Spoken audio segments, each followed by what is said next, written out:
You big fucker! That's a great way. Yeah. Our audiences are like, wow, I better shut the video off right now. No. Jack's girls are like already in a fury over that comment. Oh my god, yeah, exactly. Yeah, No, but I don't know. Have we seen that before? Where this is they completely censored the word because he said pig fucker, but we saw him mouth fucker, but obviously they didn't say it. so this is obviously our episode 9 review. God. This is I obviously got our the episode uncensored 9 version. review for Better Call Saul, Pimento, and Jack was referencing the first time in this series so far that they've said. In Breaking Bad, they said it a few times, but this is the first time that they've dropped the F-bomb, and they did censor it. But Pete, what were you trying to say there? I was doing the intro. What are you trying to say? I got the uncensored version. Huh? I got the full F word. I got the Oh full no, F yeah, it bomb. was My for version. live television in America. It was censored. Oh, because our country, but whatever. Yeah, so I guess the British Again, got. you got the flipping season finale preview though, which I still don't get. That's the really annoying thing. I tried looking up on YouTube, and apparently it's in my country, so I can never watch it. Oh, yeah. That happens a lot with AMC. Like the trailer for Fear the Walking Dead that came on during The Walking Dead. People in the UK couldn't watch that either. Nope, people in the UK haven't seen the Fear the Walking Dead trailer. Did they get the fap off to the Microsoft commercial though? Oh my god, the fucking hate. No, I don't want to talk about that. Stupid ass Halo shit. All right, anyway, we'll say that for later. But anyway, so this episode, man, I think I've never felt more bad for Saul in this entire series than I did in this episode. It was feeling way too good. Like going into it, like I was like, oh man, like I feel like Chuck's gonna totally fuck him over, and it ended up at the very end he found out about. That was a good prediction. You said that last episode, if I'm not mistaken. Yeah, you called it. I knew that Chuck was gonna try and take this for himself and not let Saul work with him on it. Yep. Then you find out that the problem was a lot deeper than that once you kind of look back and realize all this stuff. So yeah, that was like the big. It wasn't really a big twist, but it was like the big reveal at the end of this episode that you found out that Hamlin. It wasn't Hamlin that was the jerk the whole time. It was Chuck. Dun dun dun. Right. So obviously Vince Gilligan loves torturing his audiences and making the characters suffer as much as possible. A sadistic man, but yeah. So I guess we could start with the opening scene. We had Mike and his daughter and his granddaughter. He brought the dog to him. Yep. Yeah, and that dog isn't really there. Just I think that dog is mainly just a way for Mike to get that hitman work that he did encounter in this episode. Right. Yeah. He just uses it to get to the back, gives him the work. Oh my god, I love that scene in the parking garage. I'm not sure if you got the scene with Mike. Yeah, we were watching it. The minute he and I was like, is that Trevor? Yeah. Yes, oh but my not god, only Trevor. When he was talking, I'm like, that has to be Trevor. He fucking looks like him, and he's talking exactly like him. Not only that, but Lester. Did you catch Lester too? The white nerdy guy was Lester. Yes, right. It's not Lester. Did I just step into GTA 5? Like, am I watching Better Call Saul? That was one of the most beautiful scenes. I fucking love that scene. And then fucking Voss we already knew Voss, but then we had like three little video game characters in fucking not Breaking Bad, I almost said Breaking Bad, Better Call Saul. That was pretty funny. Yeah. But I hope it isn't the last we see of Trevor, because that was such a good... What's the guy's name? Like Stephen Ogg or something? It was a weird surname. Steve Ogg is the actor, yeah. I remember seeing his name, and I was like, I recognize that name. And then I didn't realize it was flipping Trevor, and then, come to find out it was him. Oh my god, that was so funny. Mike was there, standing there. The guy comes up to him. Oh, do you have any guns? I have 2 that I'll tell you about. And he's like, no, I just got a sandwich, a pimento cheese sandwich. And he's like, no, seriously, you got a gun, right? It's a protection job. You need a gun. And then there's fucking Man Mountain over on this side. The guy was like, that was such an interesting scene because like they zoomed out and Mike was like the size of that guy's fucking leg.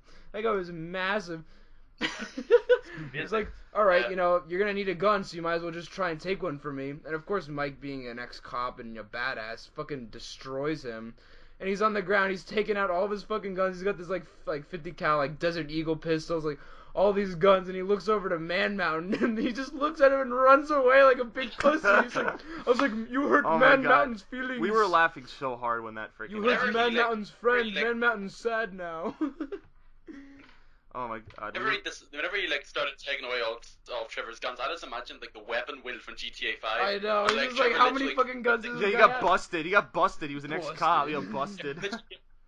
Yeah, how many times like have I seen like the amount of times that people have been referencing once Trevor gets knocked out, someone has to put it in black and white and just do wasted on the screen. Oh, that'd be a cool image to put over. I don't know if should... someone's already made it, but I'm gonna see if I can find that. Someone's got to have made it at this point. Like, come on, it's such a good. Like, it was too good. Like, of course, the Trevor voice actor has to get flipping knocked down, and you know, like, not unconscious because you did hear him like weave during the entire scene.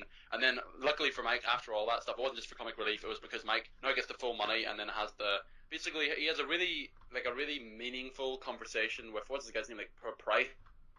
Yeah, the Lester guy, whatever the fuck his name is. He had that brilliant, monologue with Price, who, and I really just summed up all Breaking Bad. He says there can be good criminals and bad cops. It's like you can be on the good side of one area, but on the bad side of another, and that really just does summarize like the entire Breaking Bad universe, doesn't it? You have like Walter White, he was a brilliant criminal, but his morals were questionable at best, shall we say? And I think it does play into the final scene of the episode. If you remember it, Chuck is on the really good side of the law, but yet his the way he's handling everything is like really negative. And really, because he's putting his job above family as well. Like, he treats the law better than he treats his own brother. And then, of course, Saul, he's the good guy in all this, and he has, the good morals. But, he's kind of bad in terms of, like, keeping afloat in the whole law business. Yeah, exactly. So, and another interesting thing, Mike knew the whole thing. He knew that Nacho would give the full amount. How did he know that? The whole thing where he's like, it's in his best interest to pay up. He did research on the whole thing, like, before going. Oh, okay. I didn't know if he had any extra connections there. Because we saw him talking on the phone, earlier in the episode, when he's with his daughter. She's like, oh, what is that? And he's like, oh, I just lined up, a new job or whatever, new business or something. Yeah. So he got background information knowing that Nacho was doing this on the side, so he had, there wasn't really any room for him to argue the price or anything. So my question is, they have these two storylines going with Saul and Mike. Is there a possibility in the finale that Mike's storyline is going to cross over into some territory concerning? I think that it's going to happen. I think that Saul and Mike are going to cross, because for the past few episodes or so they've been going their separate ways. It's only fitting that in the finale they crossover. Mike with the crime business and Saul with the law business, cross it together. Saul Goodman, I think. Well, by the previews that we got, it seems like. Well, that's something different that we could talk about. I guess. Yeah, we could talk about. It looks like Jimmy gets in. You know that one guy they make the scam. Remember they scam that one guy with his money with the watch. He gets it back in contact with the guy he does the scams with when he was slipping Jimmy. Yeah. Well, this was after the end of the episode, of course, when Chuck exploded on him and basically confirmed all the feelings that Saul was suspicious of about his brother not really liking him and not accepting him for who he really is.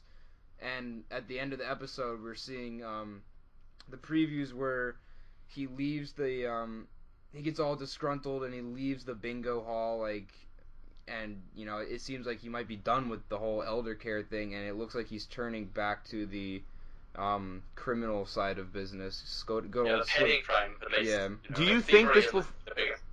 Do you think this will finally be the episode where he turns into Saul? Changes his. So. Do you think maybe this is the turning point where he he was Saul Goodman to those other people. Remember, whenever he was talking to the drunk guy, he was like, "Yeah, Saul Goodman, Saul Good, man." We were saying that to him, so I think he's gonna take up the name and keep it. I would say, because now Chuck's disowned him. Hamlin obviously don't want him anymore. He's just going to try and keep away. Again, some of the things that we predicted last episode. He's going to get screwed over by this formal law, and he's going to go into this informal law of crime and become a criminal lawyer, which is because that scene was really sad, when Chuck exploded on him, and he's just he's screaming at his face, "You're not a real lawyer." He went to some unheard of school and did an online program. Chuck was like, "Oh, I worked so hard for this. I built like my entire life around this." And It's like now a chimp with a machine gun.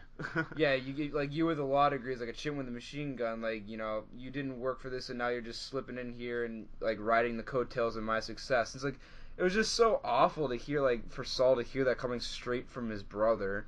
I mean, and it was just so douchey. Like, this guy has helped him through this quote-unquote condition.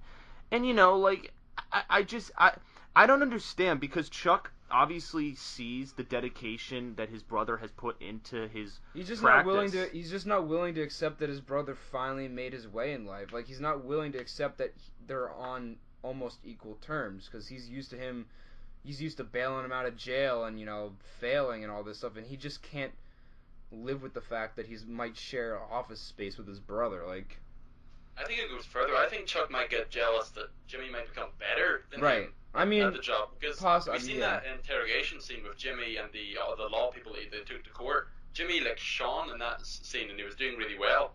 And I think him pairing up with Hamlin might start to like Jimmy more than Chuck. And you seen Chuck was kind of insecure. He's very quiet. I think that those two might outshine him, and he might end up being the one to get a butt out. So he felt that he had to stop that road before it even began. I think that was his.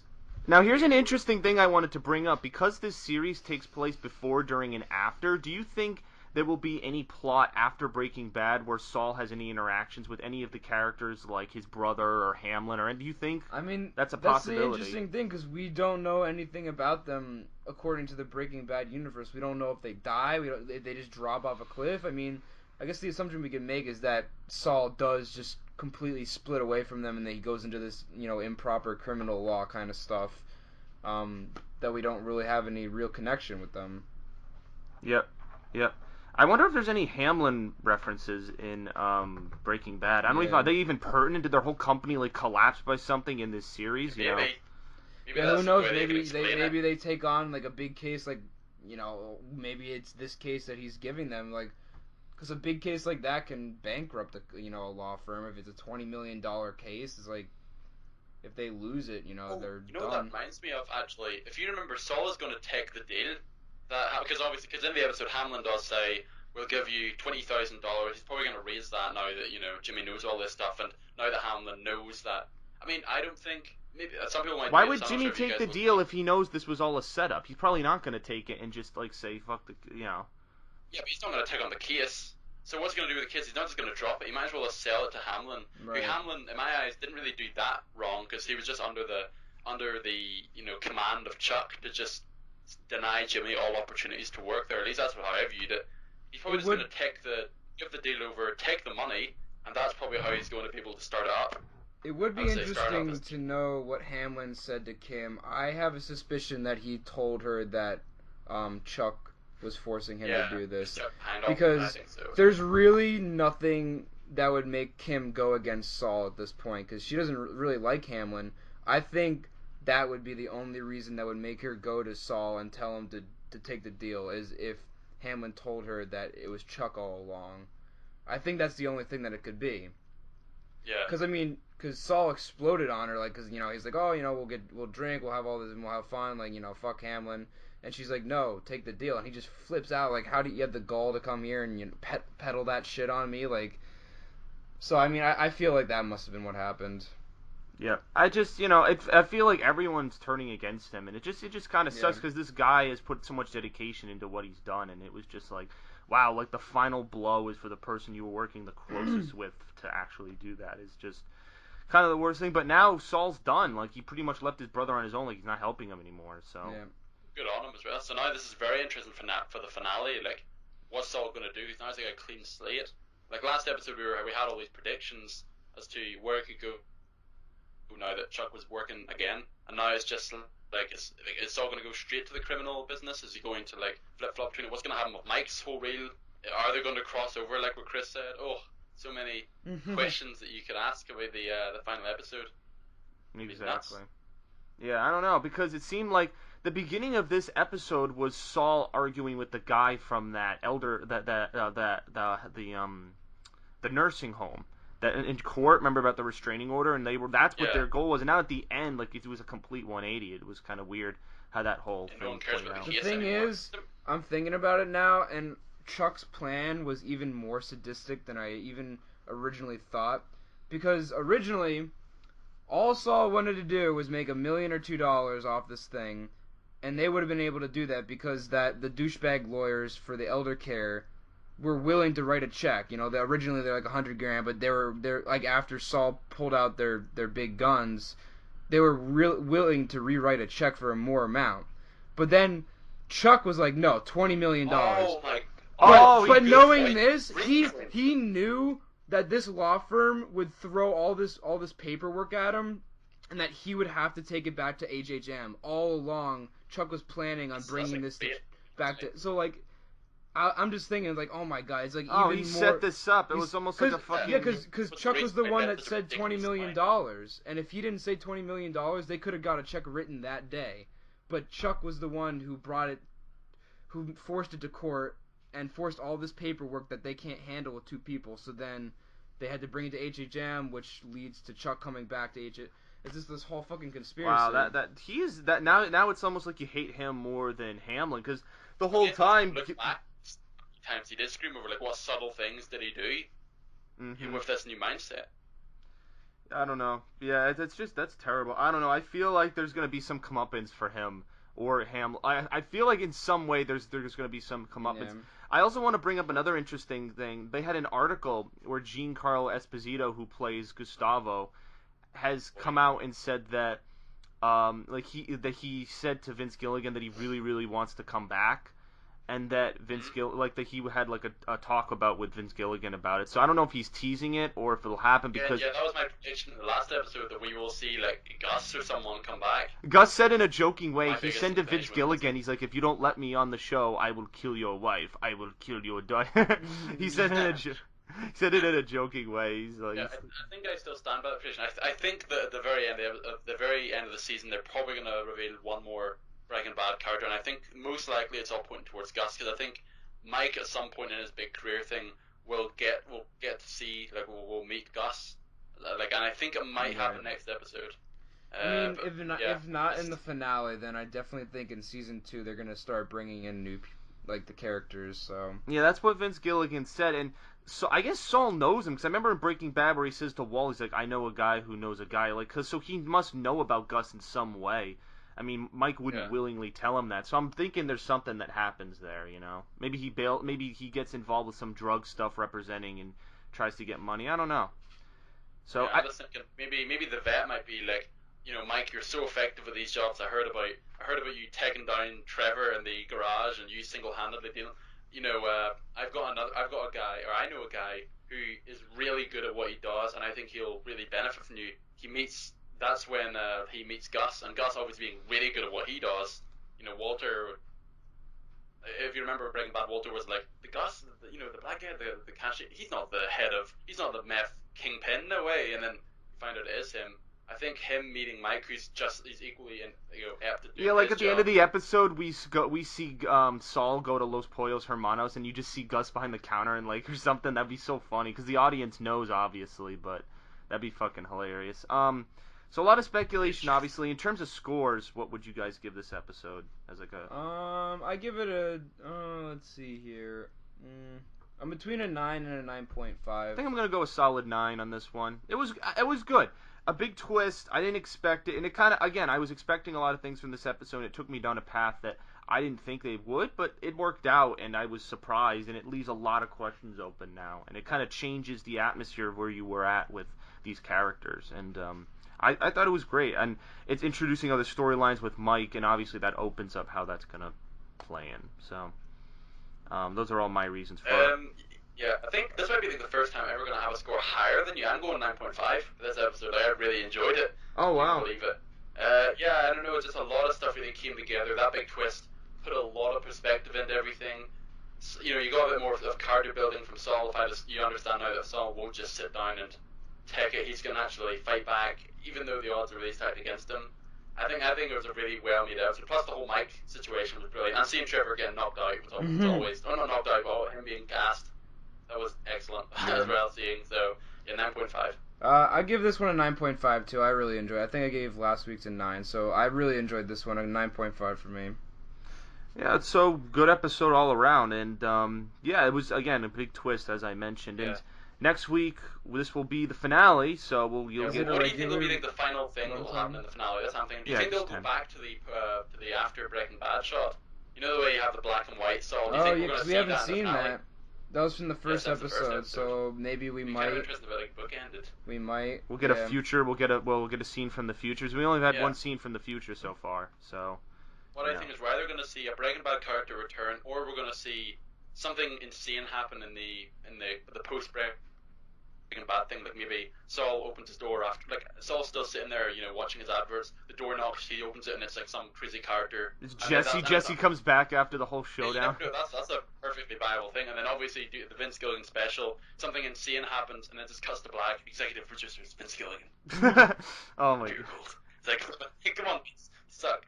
Oh well. Oh so my God. that's what I think is gonna happen. So it'll be Nice. Yeah, it's a interesting normal next episode to look runtime. forward to.